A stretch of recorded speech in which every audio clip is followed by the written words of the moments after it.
बहुत चर्चा में रहता है। चर्चा में रहता नहीं है। मेरी लड़ाई चीफ मिनिस्टर की है। मेरी लड़ाई जो है कोई एमएलए एमपी या मिनिस्टर की नहीं है। मैं बनूंगा जिस दिन तो चीफ मिनिस्टर बनूंगा, अदरवाइज अपोजिशन में बैठ करके हरियाणा के लोगों की आवाज बनूंगा। आगे सफर कहां तक लगता है, क्योंकि अभी तो आंकड़ा सिर्फ 2 पर अटका हुआ है।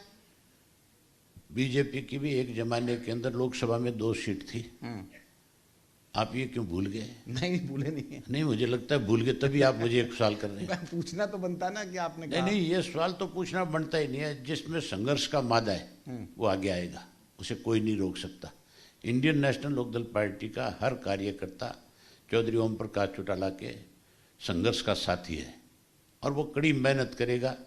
और एक दिन जब अगला चुनाव आएगा, आप देखना, इंडियन नेशनल लोकदल पार्टी आपको शिखर पे खड़ी नजर आएगी अगले चुनाव में। सर, एक सवाल का जवाब जरूर दीजिए।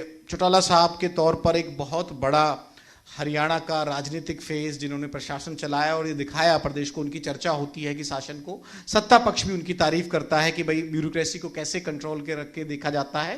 ये चौटाला साहब के राज में देखा, वो खो दिया। वो कितना बड़ा क्षति हरियाणा के लिहाज से भी है, आपके पिता थे, निजी तौर पर आपके लिए भी कितनी बड़ी क्षति है और उसकी भरपाई कैसे है?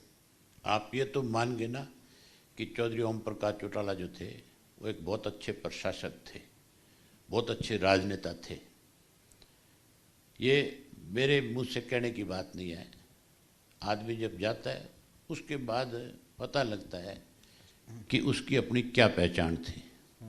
चौटाला साहब के जाने के बाद लाखों लोग उनको श्रद्धांजलि देने के लिए आए थे और आम हर आदमी ने, जिस किसी ने भी उस वक़्त किसी का इंटरव्यू किया, उसने खुल कर के ये कहा कि उन जैसा राजनेता नहीं था और उन जैसा प्रशासक नहीं था, उन जैसी पकड़ नहीं थी किसी की भी।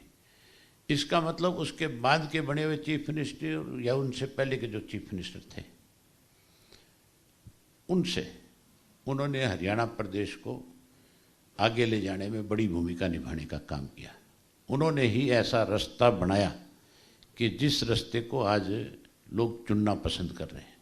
और खास आज भी ब्यूरोक्रेसी में इस बात को लेकर के चर्चा होती है। आज भी आपके जितने इलेक्ट्रॉनिक मीडिया के जो लोग हैं, जो सीनियर साथी हैं, वो आपस में बैठ करके भी इस बात पे चर्चा करते हैं कि आज ज़रूरत है हरियाणा में चौधरी ओम प्रकाश जैसे प्रशासक की। आज तो हालत ऐसी हो रखी है कि मिनिस्टर बेचारे रो रहे हैं, वो भी कह रहे हैं कि हमारी कुछ सुनने वाला नहीं है। आपको एमएलए स्पीकर को शिकायत कर, अरे सुनो आप, एमएलए स्पीकर को शिकायत करते हैं, कहते हैं कि हमारा एसपी टेलीफोन नहीं उठाता।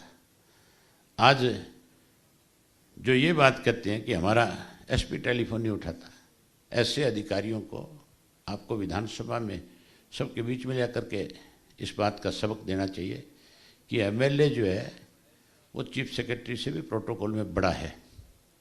उसकी क्या बात है आपको सुननी चाहिए। अगर वो आप किसी गलत काम के लिए आपको इंस्ट्रक्शन दे रहा है, आपसे कुछ कह रहा है, तो आप उसको बता सकते हो, उसको नज़रअंदाज कर सकते हो। लेकिन ये नहीं है कि आप चुने हुए व्यक्ति की बात नहीं सुनोगे। आपको सबसे बड़ी सीख चौटाला साहब की कौन सी याद आती है? कौन सा ऐसा इलेक्शन, कौन सा ऐसा टास्क सामने आता है, या कहीं आप ड्राइंग रूम में बैठ के जब चर्चा करते होंगे राजनीतिक चर्चाओं में आगे बढ़ने की और पार्टी को लेकर, आपकी यादें, वो ठीक है पिता के तौर पर तो होती हैं, लेकिन एक नेता के तौर पर आपको जो सीख सबसे बड़ी मिली हो, जो आपके जहन में सबसे ज़्यादा स्ट्राइक करती है आज भी, वो कुछ ऐसा वाक्य याद है आपको? उन्होंने, जो उनकी सबसे बड़ी खासियत थी, उन्होंने कभी भी अपने स्वार्थ के लिए किसी से कोई समझौता नहीं किया। अगर मैंने कुछ गलत किया और अगर मैंने कहा कि भाई आप इस चीज़ को भूल जाएं, तो नहीं भूले। उन्होंने कहा कि जो गलती करेगा उसको उसका सबक मिलना चाहिए।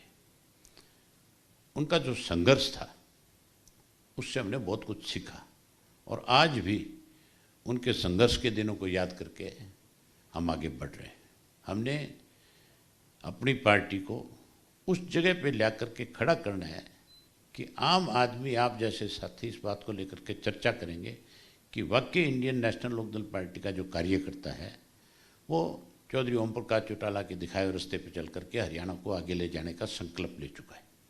एक चीज और खास रही चौटाला साहब का, जब दाह संस्कार तमाम रीति रिवाज हुए उसमें अक्रॉस द पार्टी लाइन जो कहते हैं ना कि भाई जब नेता का कद बड़ा होता है तो उसमें क्या सत्ता पक्ष क्या विपक्ष, वाइस प्रेसिडेंट साहब भी और बाकी राजस्थान से भी आसपास से भी बड़ी संख्या में और हर दल से हर विचारधारा के जो लोग थे वो भी पहुंचे थे।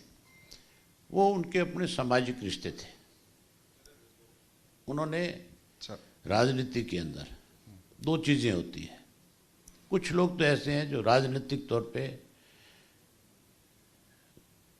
इस तरह की भावनाएं रखते हैं कि मुझे जब कभी मौका मिले मैं किसी का नुकसान करूं, ईर्ष्या रखते हैं।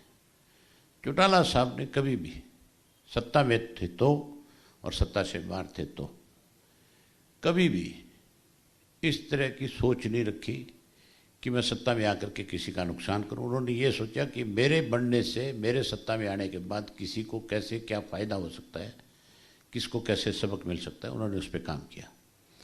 उनके जो सामाजिक रिश्ते हैं उसको लोगों ने याद किया।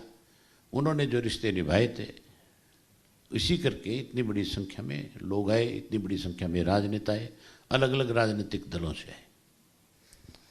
2029 तक की तैयारी आपने बता दिया, अपना रोड मैप बता दिया कि क्या आप सोच रहे हैं, क्या हरियाणा में करेंगे।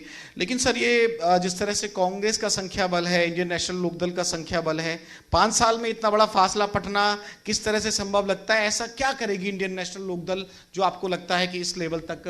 अरे मैंने कहता 5 साल में अगर बीजेपी सत्ता में आ सकती है 2 से, तो इंडियन नेशनल लोकदल पार्टी ने तो इस तरह के उतार चढ़ाव बहुत बार देखे हैं। हमने तो अनेक बार इस तरह के हालात देखे हैं। चौधरी देवीलाल से सत्ता छीन ली गई थी, एक बार नहीं 2 बार छीन ली गई थी, उसके बाद भी सत्ता में आए। लोगों ने तो यहाँ तक भी कहा था, बहुत सारे राजनीतिक लोग कहते थे चौधरी ओम प्रकाश चौटाला के हाथ में ऐसी कोई रेखा ही नहीं है कि जिसकी वजह से वो कभी मुख्यमंत्री बन जाए। उन्होंने अपने भाषण में कहा कि चौधरी ओम प्रकाश चौटाला के बारे में जो लोग इस तरह की, मेरे बारे में जो लोग इस तरह की बात करते हैं, मैं उनसे कहना चाहता हूँ कि मुझे रेखाएं बनानी आती है। मैं ऐसी रेखा बनाऊंगा कि मुझे मुख्यमंत्री की कुर्सी तक पहुंचते हुए कोई रोक नहीं पाएगा और मुख्यमंत्री बने। आप भी यही बात रिपीट करना चाहते हैं? मैं, मेरी रगों में उनका खून है। इंडियन नेशनल लोकदल पार्टी का मैं एक सिपाही हूँ। मैं क्यों, हमारी पार्टी का हर कार्यकर्ता ये बात कह सकता है। नगर निगम चुनाव में जाएंगे सिंबल के साथ? बिल्कुल जाएंगे, सिंबल पे नहीं जाएंगे लेकिन चुनाव में जाएंगे। तो बाहर से सपोर्ट करके जिस तरह अपने कार्यकर्ता देखेंगे कहाँ से किसको खड़ा करना है, किसको चुनाव लड़ाना है। जिसको चुनाव लड़ाएंगे हम उसकी मदद में हमारी पार्टी का एक एक नेता, एक एक कार्यकर्ता जोड़ देगा। रिस्पांस कैसा है? लोग जुड़ रहे हैं, वापस आ रहे हैं क्या? किस तरह से जब पूरे चुनाव एक प्रक्रिया खत्म हो जाती है तो नए सिरे से लोग नए तरह से अपने अपने घर ढूंढते हैं? लोगों की बात कर रहा हूँ, कार्यकर्ताओं की। कार्यकर्ता लगातार हमारे साथ बड़ी संख्या में आ रहा है। आज आम हरियाणा में चर्चा है कि अगर बीजेपी का कोई विकल्प है तो इंडियन नेशनल लोकदल पार्टी है। शुक्रिया सर, हमसे विस्तार में हर मुद्दे पर बातचीत करने के लिए। तो हरियाणा में क्षेत्रीय दलों को लेकर जो महत्वपूर्ण मुद्दा था, अभय सिंह चौटाला साहब ने अपना विजन भी बता दिया और बिल्कुल निष्पक्ष होकर साफ तौर पे ये कहा कि भाई मैं संघर्ष लड़ूंगा तो विपक्ष का नेता बन के, या फिर लड़ूंगा तो सीधा सीएम की कुर्सी के लिए। बहुत बड़ा बयान आपने दिया। बहुत बहुत शुक्रिया सर तमाम मुद्दों पर हमसे विस्तार में बातचीत करने के लिए।